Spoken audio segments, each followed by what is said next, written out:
It is time to continue our search for who should be the next head coach of the New York Rangers. Today, going to be looking at current Devils assistant coach and former Jack Adams nominee Andrew Burnett. Also, going to be discussing somebody whose name hasn't really come up that much, but I suppose never say never, and that's going to be Darryl Sutter. All this and more on today's episode of Locked On New York Rangers.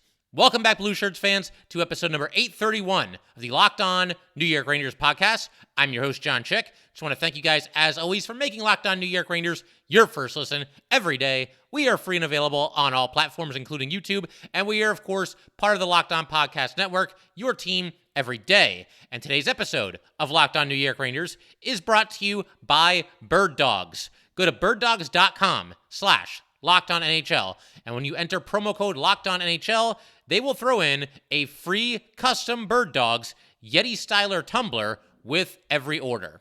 So might as well go ahead, just dive right into it here today. Going to be talking about two more candidates to be the next head coach of the New York Rangers, and this is part of what's turning into an ongoing offseason series here, having a lot of fun, leaving no stone unturned, trying to figure out who will be behind the bench this year and who should be behind the bench next year for the New York Rangers. And we'll start once again with 49-year-old Andrew Brunette. Now, I'm not sure there's really a head coach or assistant that has increased his stock as much as Andrew Burnett has in the past couple of seasons. If I'm being completely honest here, I'm not really sure I'd ever heard of him before he took over in Florida last year. He obviously became the interim coach there. Joel Quenneville was fired just a handful of games into the season, I believe 7 games into the season to be exact. But there's now considerable buzz around Burnett based on what he did last year with the Panthers, and of course he was not retained by the Panthers. He moved on to become an assistant coach with the New Jersey Devils, and obviously, the Devils, got to give them their due. They turned it around this season, 49-point turnaround, and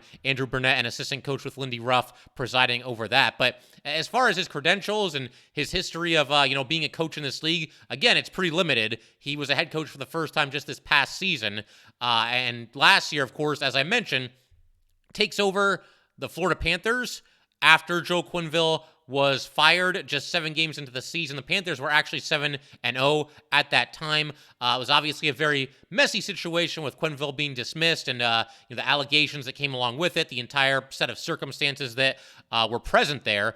But Burnett, I think you have to give him credit because he not only kept the train on the tracks. They were 7-0 when he started, and obviously there's some pressure there in and of itself. They're off to a brilliant start, and now they have to make a coaching change, and you have to take over and basically not screw anything up. But not only did he not screw anything up with the Panthers, but he led them to a season in which they had 122 points in the regular season and also won the President's Trophy, which we now, of course, know is basically cursed. It's been a very long time since the President's Trophy winner has won the Stanley Cup. I'd have to look it up to see exactly how long. But regardless, it was a great season. Again, tough situation. Stepping in for a coach that's won multiple Stanley Cups in the past. I want to say 3 for Quenneville, and very controversial circumstances there, and Burnett stepped in and obviously did a nice job, and his players, followed him and had a great season. Obviously, in the playoffs, a little bit of a different story. They got past the Capitals in the first round. They beat them in 6 games, but then they get swept by the Tampa Bay Lightning in round 2, and the Panthers made some wholesale changes, and they're now in the Eastern Conference Finals. And Burnett, for his part, obviously did a nice job. The proof is in the pudding there as far as his record with the Panthers and what turned out to be his only season, but never was able to shed the interim label. And so the Panthers decided to go with Paul Maurice coming to this year. And, Maurice was really under some fire this season. They struggled at times. And for a while, it was even looking like they might miss the playoffs. They didn't clinch until very, very late in the game in the regular season. And obviously, they're making the most of it now. Down 3-1 to the Bruins, who had the best, regular season record ever. They come back and beat them. And, obviously take out the Toronto Maple Leafs, and they're not going to play the Canes in the Eastern Conference Final. But a lot of fans, the reason I bring all this up is a lot of fans of the Florida Panthers. I talked to Armando Velez, and he confirmed this. He's the host of Locked On Panthers, does a phenomenal job with his show, and I always have a lot of fun doing those crossovers with him. But I was asking him about, Paul Maurice, because when we did a crossover episode earlier this year, the Panthers were really scuffling a little bit. And on the outside of the playoff picture looking in and talking to Armando, there were a lot of Panther fans that never felt like they should have made a change, never felt like they should have gone away from Burnett. They did for a while. It didn't work out, and they squeak into the playoffs, and now it's working out in a big way. Would they be in the same position right now if Burnett was still the coach? Impossible to say for sure. But obviously, in the one season that Burnett did have there, he did a nice job and led the Panthers to a very impressive record in what was obviously, a difficult situation, given the whole mess with Quenneville and everything that happened there. I want to keep everything rolling in just a second here. I want to keep talking about Burnett, talk about his nomination last season for the Jack Adams Award, and obviously he's now moved on to the Devils, and we'll talk about, could the Rangers look at Burnett? Will they look at Burnett? Will he ultimately be the next head coach of the New York Rangers? We will get to that in just a second, but first, we got to let everybody know that today's episode of Locked On New York Rangers is brought to you by Birddogs. I look better and I feel great when I'm wearing Birddogs. They actually just got here in the mail a little bit earlier today. I'm trying them right now, wearing them for the first time, and I gotta say, they're very stylish and they're very comfortable as well. Their stretchy fabric makes everybody's legs look great, and they are much, much comfier than, pretty much any standard jeans or shorts that you can come up with. They are just awesome. They have great versatility. They give me the freedom to wear one pair of shorts or pants whenever I'm, playing some Frisbee golf, whether I'm going to a meeting, whether I'm going out with my wife, or whether I'm just hanging out with my friends. It's basically a one occasion fits all pair of pants here, the Bird Dog pants. And yeah, as far as some other, testimonials and some other people that we could point to here, college football nerds say they are the perfect pants for dads to have a little extra gut. Bird Dogs make them look great and feel comfortable. Part of my take host, PFT, famously never wears pants, and the only shorts he truly loves are Bird Dogs.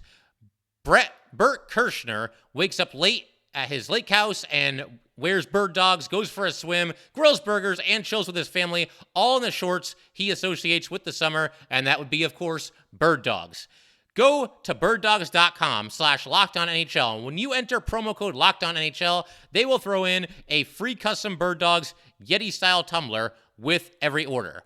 Once again, that is birddogs.com/LockedOnNHL, and enter promo code LockedOnNHL for the most comfortable pair of pants that you will ever wear.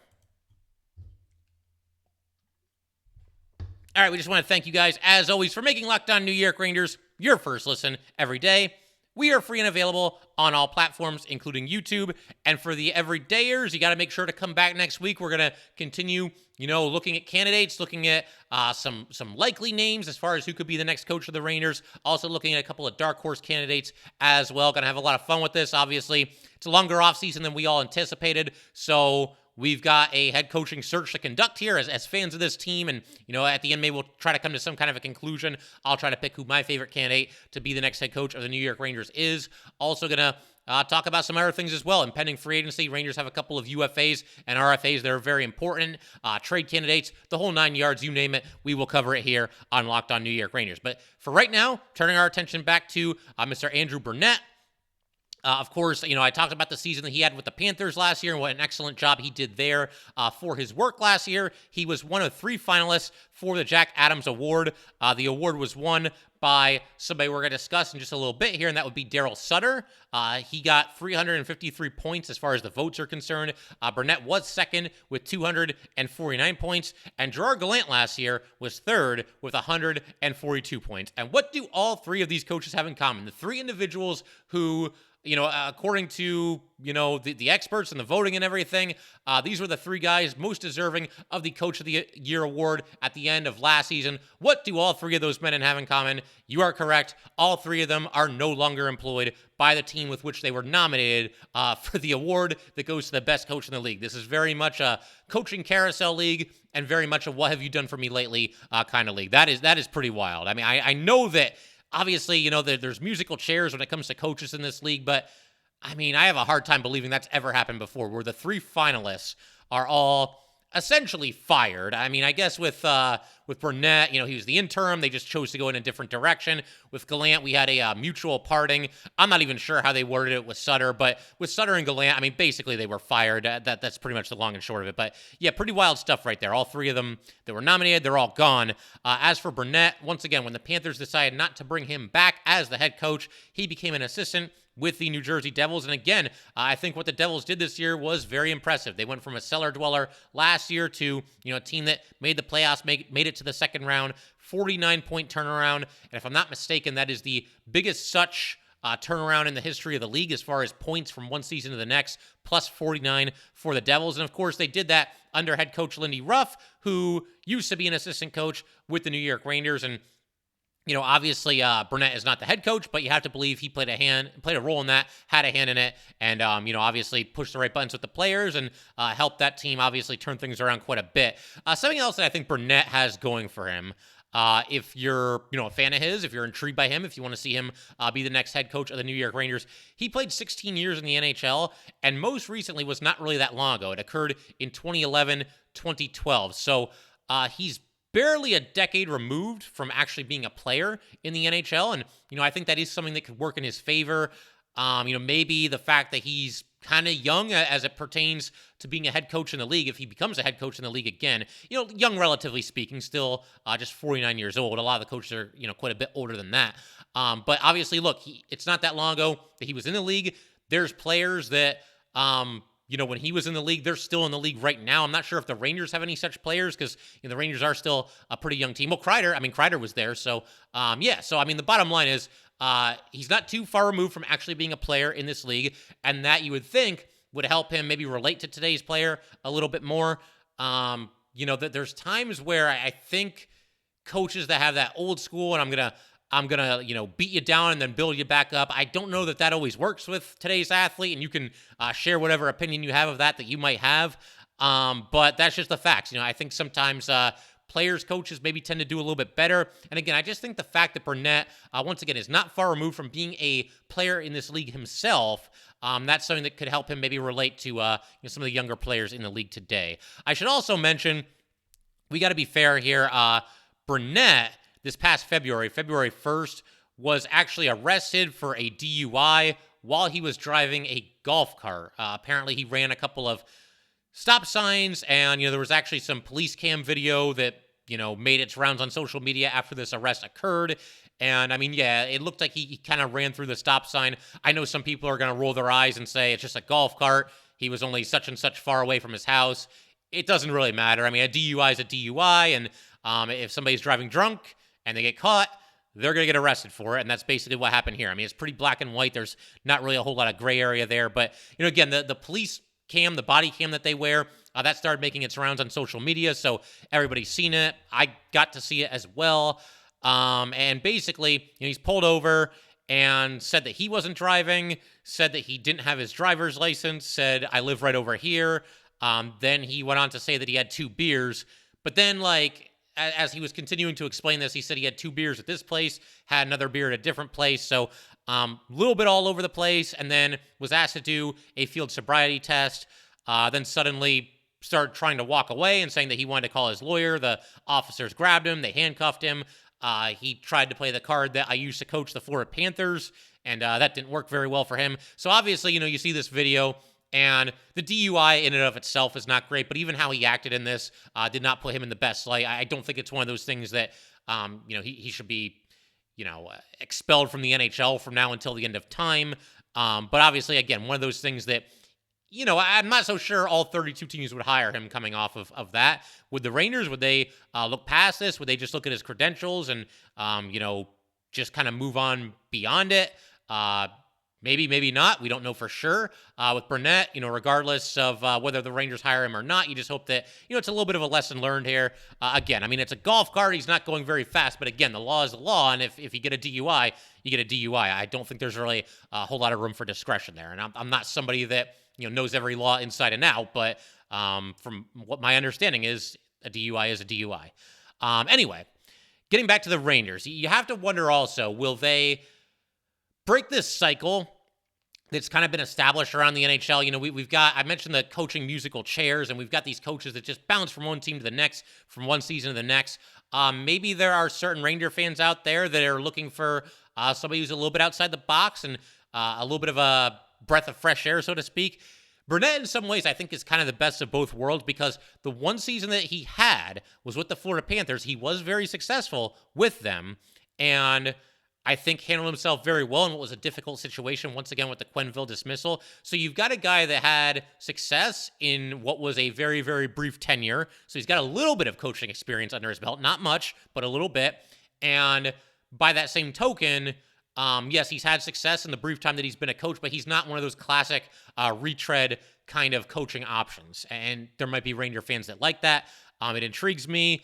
Would be open to the idea of somebody like Burnett. And like I said, when we get to the end of all this, I think I'm going to rank all these coaches in order, like I said, from what I would want the most to the one that I want the least amount. But we've been running through all the names here. We've talked about Laviolette. We've talked about Messier.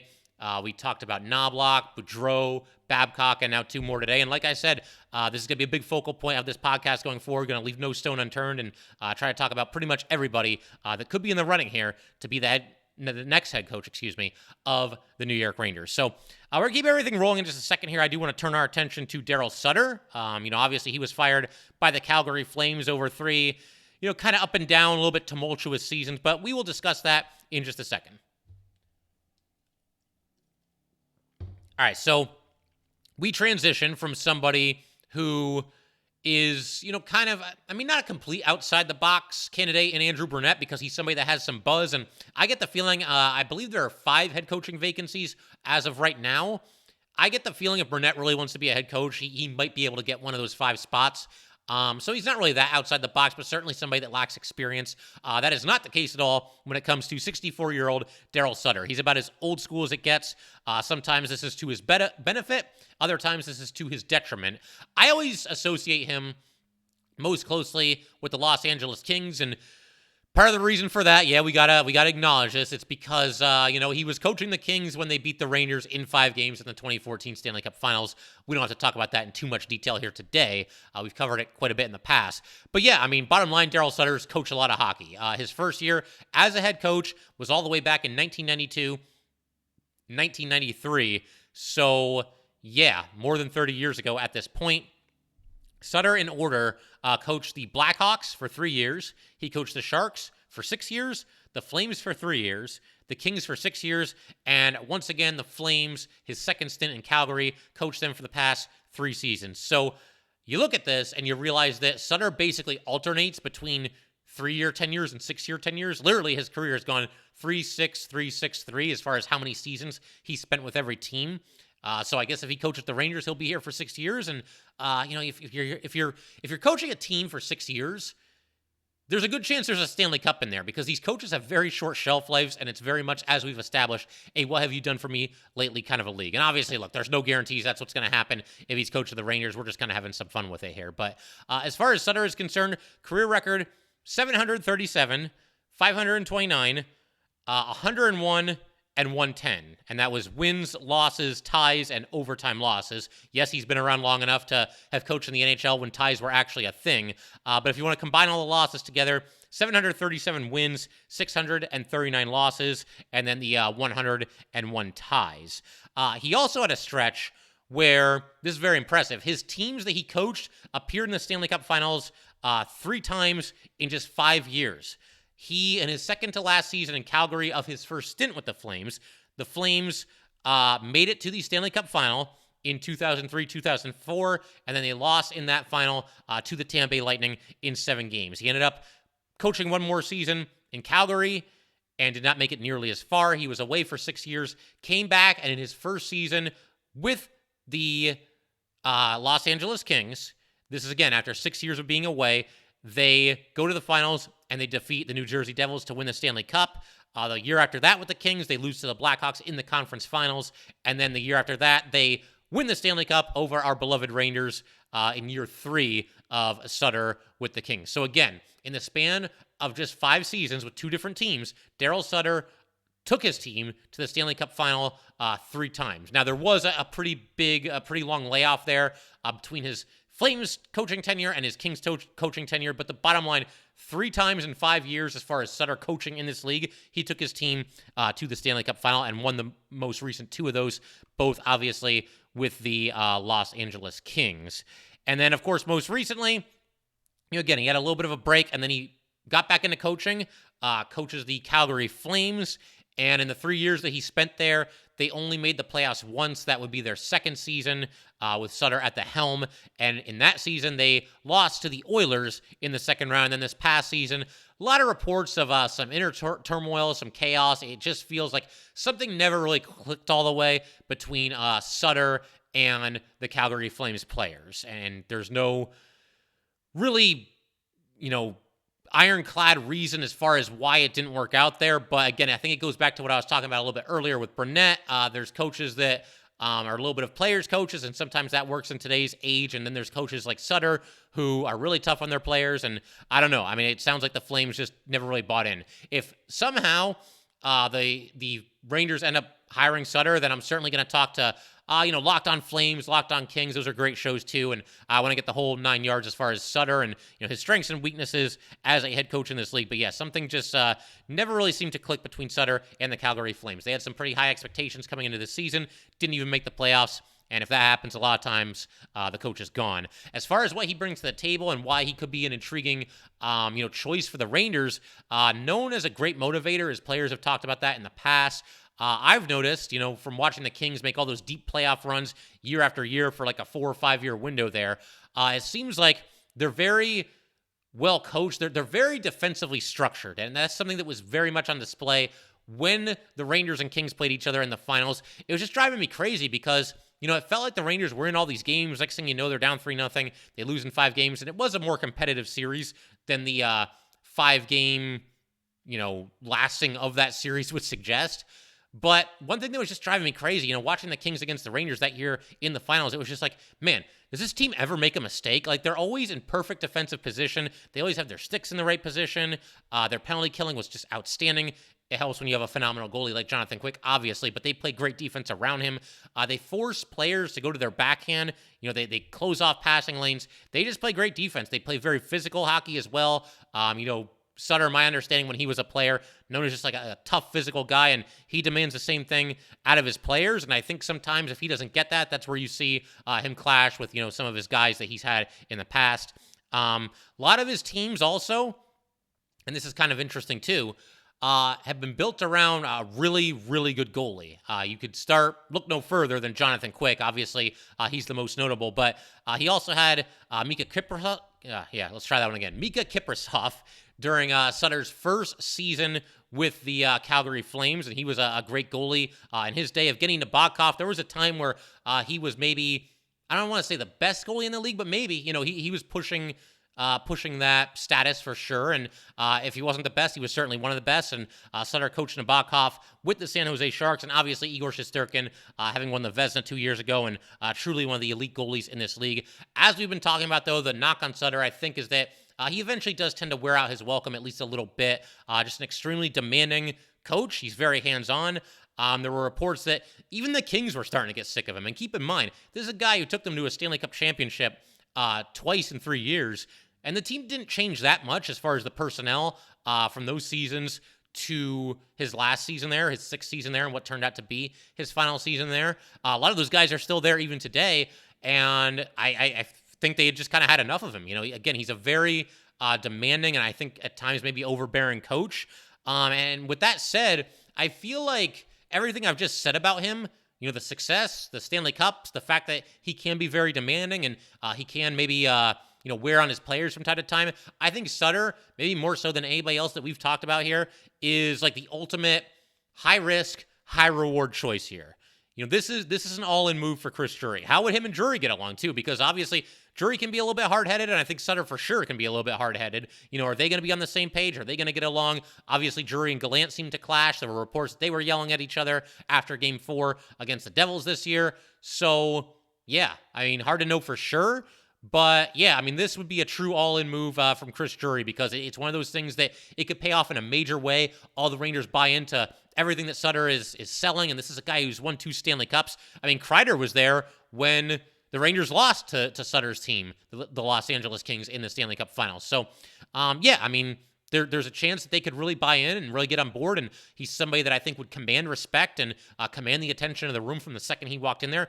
By that same token, though, again, we have seen players just not really buy in and just kind of maybe there's a little bit of a disconnect there, or at times maybe you just kind of get burnt out from him. And the fact that that could happen with the Kings, the team with which Sutter led to 2 Stanley Cup championships, it could probably happen anywhere. So again, it is a high risk, high reward choice, but certainly a name that intrigues me. Again, the Rangers didn't really seem to go to bat for Gerard Gallant at the end of the season. Gallant known as a player's coach. Daryl Sutter is not known as a player's coach. So with that said, maybe he could be what they need. Go in there and basically give everybody just a swift kick in the butt and get everybody going. It is strange, though, with Sutter, how nobody really seems to be talking about him as far as him maybe being the next coach of the Rangers.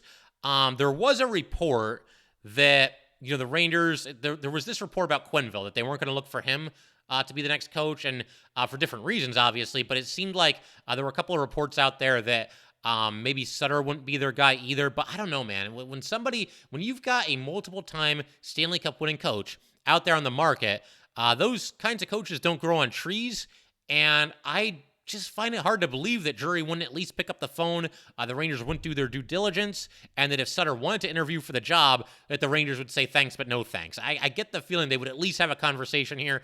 Would he be a favorite? Tough to say for sure. Again, very demanding coach, but a guy who produces results and wins and has won Stanley Cups, and somebody that I think for sure he's going to walk in there, command the respect of the players, and he's somebody that's going to instill a system where they play very structured hockey, very defensively responsible hockey, very physical hockey. And I know there's a lot of Ranger fans who certainly like the sound of that. But, like I said, I figure we could pretty much call it there for today. We're going to keep everything rolling in the days and weeks to come, continue to look at different candidates who might end up being the next head coach of the New York Rangers. But again, thank you guys as always for tuning in. This is Locked On New York Rangers, part of the Locked On Podcast Network, your team every day. And if you'd like to get in touch with this podcast, please send an email to lockedonnyrangers@gmail.com. Once again, that is lockedonnyrangers@gmail.com. And definitely give us a follow on Twitter as well, @LO_NY_Rangers. Once again, that is @LO_NY_Rangers. And definitely subscribe to Locked On New York Rangers YouTube channel. Thanks again, guys.